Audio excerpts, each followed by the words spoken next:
No, entonces, muchachos, pues para iniciar, vamos a empezar con un tema que siempre es interesante, que es el tema de dónde viene toda esta parte de la marcha gay en esta era moderna, por qué estamos donde estamos, para bien, para mal, y para esto lo que quiero es pedirle a Alex que nos comparta todo lo que logró preparar. ¿Qué estamos conmemorando, no? Y qué estamos celebrando, porque la conmemoración implica recordar y darle visibilidad a personas que han luchado, que murieron o que fueron agredidas por algún motivo, ¿no? En este caso fue primero por el reconocimiento y luego por la defensa de los derechos de la comunidad LGBT. Este no es un movimiento ahora sí tan joven, ya por lo menos en Estados Unidos tiene 50 años y en México tiene 40. La lucha de los derechos, ¿desde dónde viene, no? En esta imagen, ¿no? Son dos personas vestidas como mujer. Ellos fueron de los primeros en levantar la mano y decir, somos personas, tenemos derecho, queremos que la autoridad nos respete. La historia, tal cual, digamos que ahora sí que la historia de bronce del movimiento LGBT a nivel internacional, como lo podemos ver en la siguiente lámina, se empieza con las protestas en Stonewall a finales de los 60, cuando policías entraron a un bar que se llamaba Stonewall Inn, en un barrio de Nueva York que se llama Greenwich Village.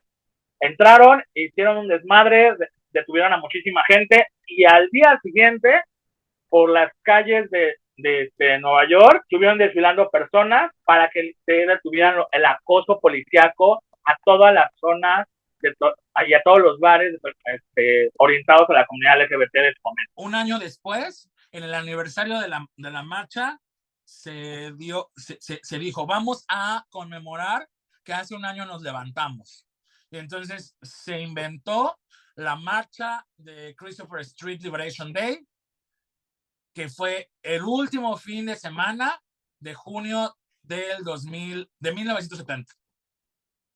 Y esta marcha se replicó en Nueva York, Los Ángeles, Chicago, ciudades más importantes hasta en ese momento, donde había una especie de clima de tolerancia, porque recordemos que para ser final de los 60s, principios de los 70s, había nada más un clima de tolerancia, no había aceptación, no había visibilidad, no había nada de esto.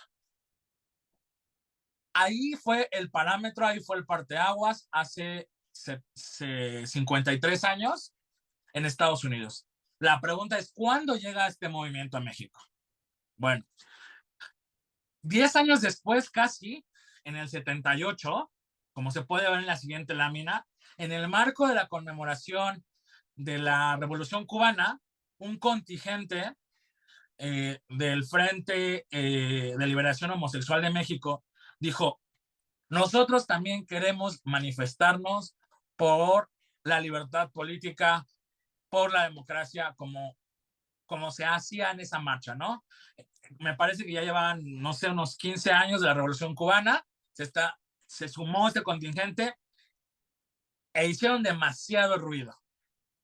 Demasiado ruido, los encapsularon, los quisieron sacar de la marcha. Los mismos miembros de la conmemoración de la Revolución Cubana estaban sacadísimos de onda. ¿Qué hacían estos homosexuales aquí? Pero no quedó ahí, no quedó como un experimento, no quedó como en un pequeño contingente que buscaba la libertad. Un año después, siguiendo los mismos pasos que habían sucedido en Estados Unidos, se realiza la primera marcha del orgullo homosexual en el entonces Distrito Federal. Y a partir de ahí, año con año, salvo en 2020 y 2021, no hubo marcha tal cual. O sea, ininterrumpidamente por 40 años ha habido marcha LGBT en la Ciudad de México. Y la marcha de la Ciudad de México se volvió la marcha nacional.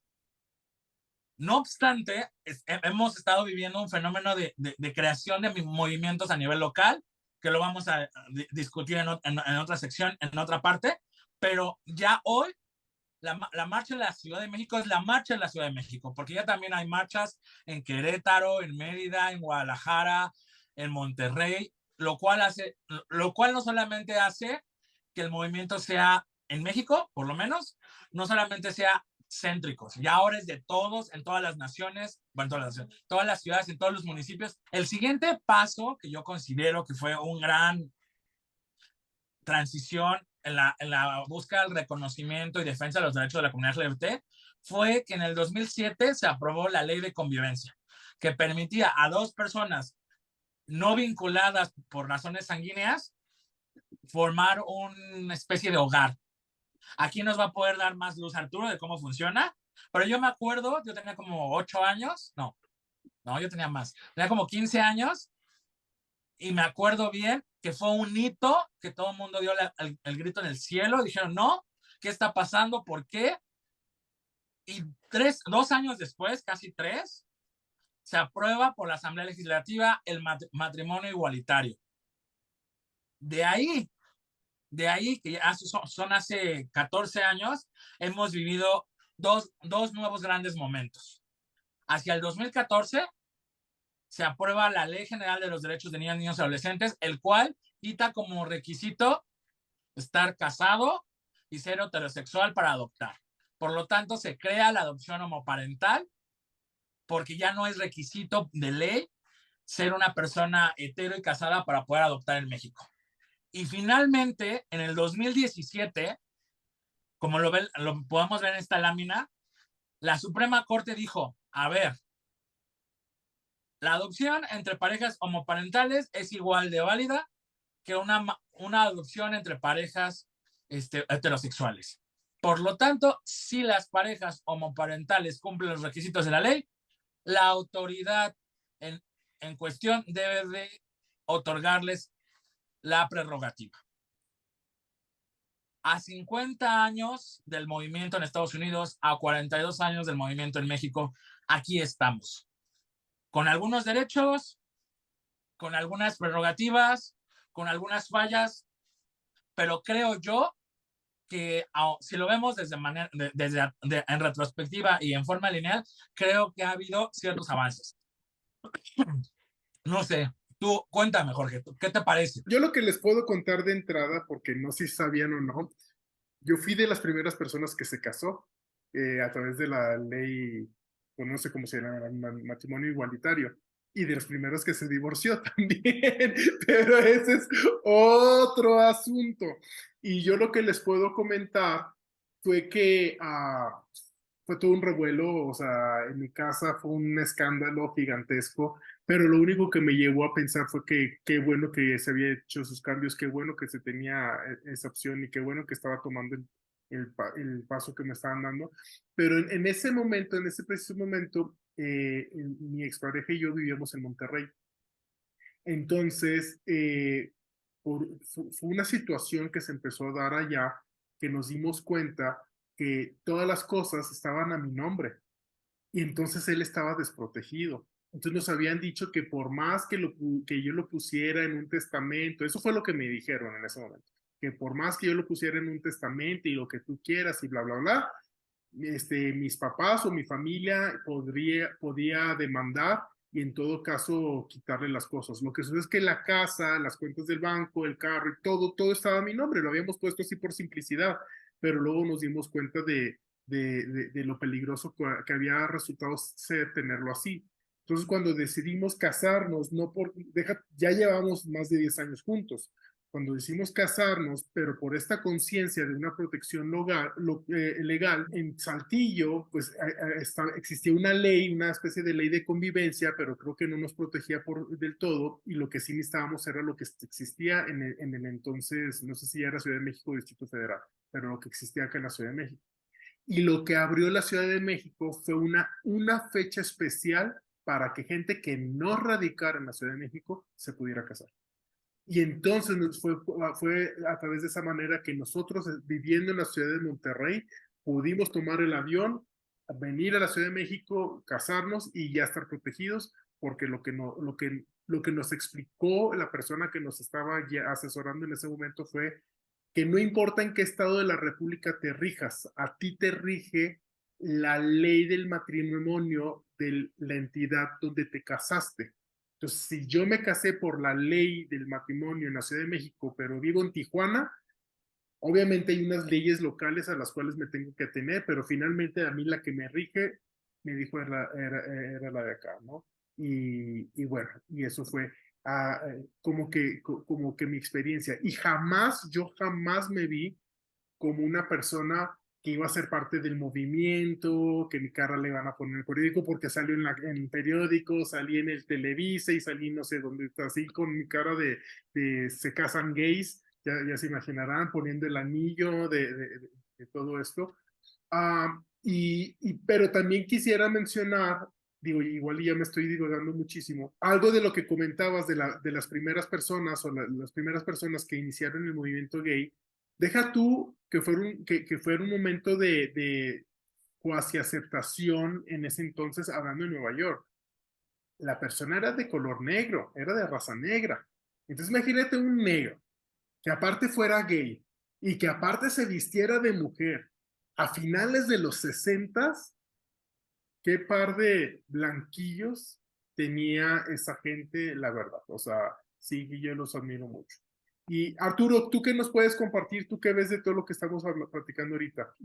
Alex nos dio una remembranza rápida y creo que bastante sucinta de los avances que se han tenido. Pero yo siempre lo que incluso en esta marcha, vamos a tratar de consignar en el foro, el tema de los derechos todavía no está acabado. Falta mucho que trabajarse, infancias trans, por ejemplo, ¿no? Las infancias trans, las personas trans, los hombres y mujeres trans que no tienen esa visibilidad. Es importante decir que nosotros como hombres gays, obviamente, pues tenemos dentro del colectivo somos más visibles que otros sectores, ¿no? Y todos estos sectores que no son tan visibles requieren también esa legitimación de acuerdo a las necesidades que cada uno tiene, ¿no? Hoy uno de los grandes dilemas justamente son las infancias trans, ¿no? La gran discusión, ¿no? De si sí o no tienen la capacidad los menores para poder entender, ¿no? La concepción de poder modificar, ¿no? Su sexualidad. Es un tema que se sigue discutiendo, que no me gustaría entrar en los temas técnicos porque todavía no está acabada la discusión, pero definitivamente ese es un sesgo importante, los derechos que hacen falta. Otra parte es el ejercicio de los derechos que ya están consignados. Recordemos que en los años 90 no había el delito de discriminación, no existía. Y luego se empezó se configuró en la ley el Código Penal el delito de discriminación. ¿Por qué? Pues porque obviamente vivimos en uno de los países que más discrimina, ¿no? Por muchísimas cosas, ¿no? Irónicamente, por etnia, religión, no sería por la sexualidad. Y ese tipo de derechos que hemos ganado en el tema del matrimonio entre personas del mismo sexo, el tema de poder adoptar hoy a menores de edad, se tiene que seguir ejercitando, y ejercitando es haciéndolo válido, no permitiendo, ¿no? Que circunstancias que nos afecten se queden, pues, a la se va. ¿Sí me explico? Por ejemplo, hoy tú te metes al Twitter y hay verdaderamente expresiones homofóbicas, xenofóbicas muy graves, ¿no? Entonces hoy no voy a estar demandando a todos en el Twitter, pero por lo menos denúncialos a través de los mecanismos que tiene la plataforma, ¿no? Si me explico, ejercitar el derecho es hacer lo que tienes que hacer. Ahora que si te toca siendo el vecino o la fuente laboral, pues ni modo. Porque en la medida que no ejercitemos nuestros derechos, los derechos se quedan ahí pasmados, ¿no? Y en el tercer enfoque, ¿no? Y esto es para las nuevas juventudes, no está todo terminado. Tienen que entender que a la vuelta de la esquina hoy por hoy tenemos a la ultraderecha, ¿no? Queriendo eliminar los derechos de la comunidad. Lo ya ganado. ¿Los derechos se pueden perder? Sí, claro. Cuando hay un discurso, no estoy diciendo que legal ni estoy diciendo que correcto, pero cuando puede haber un discurso de odio que logre ganar a derechos. Cuidado con eso. Rusia, ¿no? Países africanos, Estados Unidos, ahorita algunos estados en contra de la comunidad de drag queens, con el tema de las juventudes trans, ¿no? Y en México estas voces de la ultraderecha que gritan a todo pecho y pulmón, ¿no? Que nosotros prácticamente no deberíamos existir. Entonces, cuidado. A las nuevas juventudes sí les tenemos que decir cuidado, no pueden desconocer su pasado, tienen que ejercitar su presente y tienen que luchar por su futuro.